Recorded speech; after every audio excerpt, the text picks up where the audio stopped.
So we're driving down the road and we drive past a temple with a bunch of monks. And I'm like, Ty, are you sure that that's not the temple? She said, no, keep going. She said different name, different name. But because We get like 5 minutes up the mountain. Now we're getting up a steep mountain now.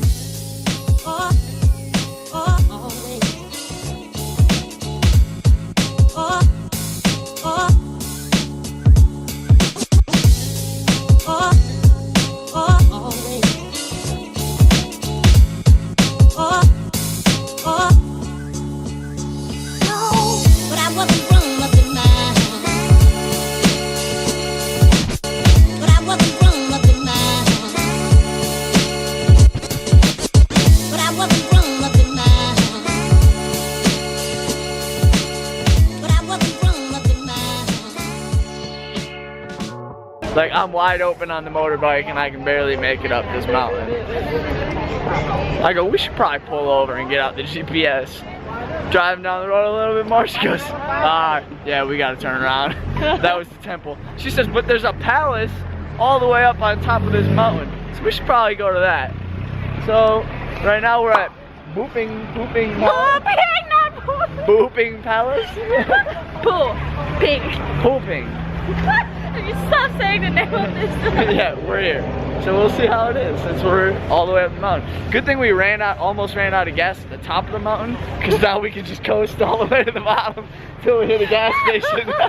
There's no gas station though. Well, you have to make sure if you come up here, you have to fill up full tank of gas because there's no petrol We're on station. E, so we need to coast all the way down.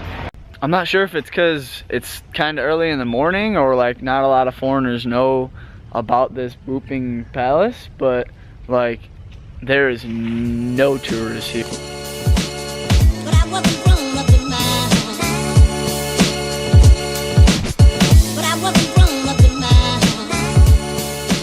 Here, it's all locals, and look at this viewpoint that's all the way at the end. We have all to ourselves.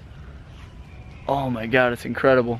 It's probably one of the highest points here in northern Thailand. Not yet. It looks like it. And if you look all the way down, you can see like the big white temple, the all white temple, and you can see we're literally in line, if not above the clouds. You see mountains for miles and miles. It's amazing. It's so beautiful.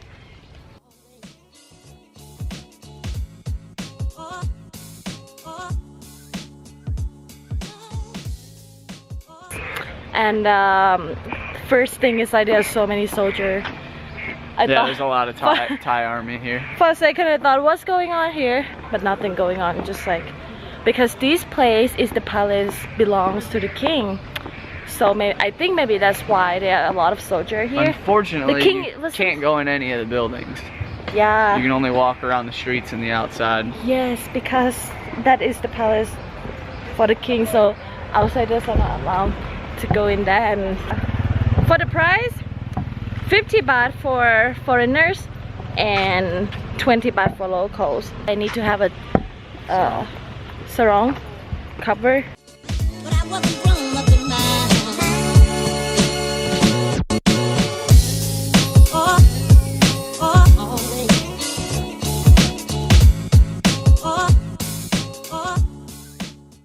So this palace was built in 1961 to accommodate the royal family as they took like vacations up north into Thailand. So it's still here, still being very, very well maintained, and it's absolutely beautiful. But you can't go inside any of the buildings, or you can really only walk the streets, and I imagine that's only when, you know, the royal family isn't here. But they have amazing gardens and strawberry fields and flowers and beautiful trees. It's so, so beautiful.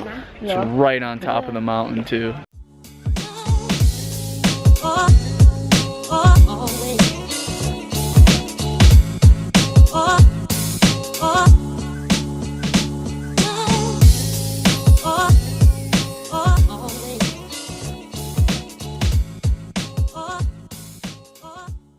Okay, so this place is basically like the guest house for the prominent state visitor to the king.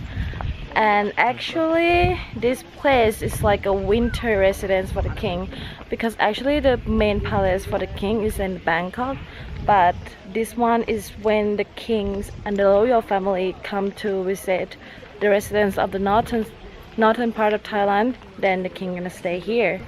They are very picky here about dress code, and I imagine it's probably the same in the temples, but I mean Taz, what is it called? My pullover. Taz Saron fell off her shoulder a little bit, and they started pointing at her and pointing at her the second they walked by. But it's just kind of the viewpoints and beautiful structures and houses and gardens and flowers. It's very, very well maintained considering it's the royal residency, and they got absolutely beautiful statues and rivers and man-made waterfalls and everything around here. So it's something to definitely see, especially if you're already up here at the temple. You might as well come and see it for $1. Koi fish pond, everything. It's really nice to see. I think we're gonna get out of here and go down to the temple that we were supposed to go to in the first place. Look like, oh yeah. Wow. There's like a whole village here. Up top. Turn right? No, like it's here. Yeah, there's one. There's a gas station here. Maybe we do 20 baht? Yeah. Here.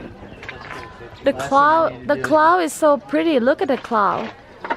I feel like we are so close to the cloud, and the cloud is so huge.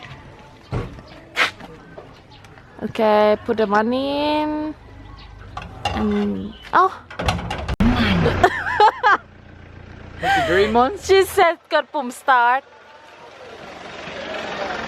There's a music here too.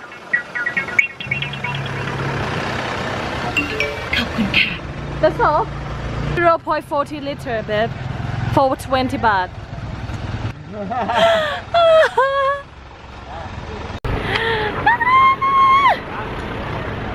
So, yet again, we didn't go where we were planning, but that's because Todd made better plans and figured out that there's like a, the Hmong village tribe is all the way up top. So it's really nice if you go all the way up the mountain, you can hit the tribe first, then you can hit like the king's palace. Then you go down and you get the viewpoint, or then you get the temple and then you get the viewpoint. So it's like kind of an afternoon trip. You can hit like 4 locations in 2 hours, 3 hours, depending on how long you want to. We can do the temple tour, but the thing is like we already on this route. It's the kids stuff, let's go. Just the shoe is so cute. Barbie with the traditional dress thing. That's cheap.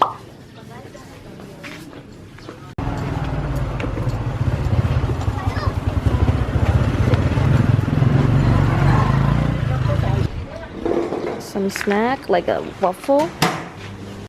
So coming up here and seeing all the signs and the billboards, they explain to you, oh, it's the hill tribe, it's this. You get all the way up here and it's just like a highly overpriced market.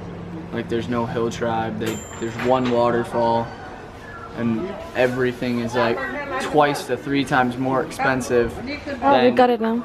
It would be down in Chiang Mai. This is so good. Huh? Waffle. The kid's gonna be so shoppy.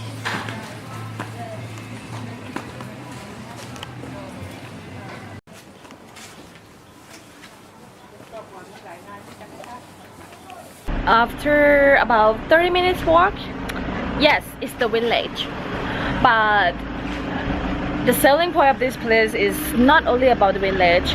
There's a villager live here, but they have the big market where villagers, I think they earn income by working in this market, like selling stuff in the market, full of the food, like traditional stuff, like traditional bag. I will show you. It just look like this, like traditional stuff, like this, like one bag that I have. This one I bought from Bangkok, but I believe that they got it from here. This is the traditional stuff, and there's the point that you can just pay another 10 baht, and then you can get access to the waterfall in the village. And also they have the service of like you can rent the traditional clothes, like the traditional dress, and you have to pay 50 baht for that in order to have traditional dress like a villager and take a picture walking around the village. So basically, don't expect too much from this. I mean, you can expect to like come and see and walking around the market and like try food. Then they have a really fresh fruit like strawberry, like a longan. On one side they have like a grape, like black grape, like berry kind type of fruit. They have that, and it's really fresh because they grow it by themselves. And also yeah, if you love shopping, if you love to like try different kind of food, then it's worth visiting. But again, it's not gonna be cheap. I mean, it's two times or 3 times more expensive. But right now we are going to head to the temple down the hill. We done with this place. We're gonna move to another place. We are done. We both are not like a big fan of shopping.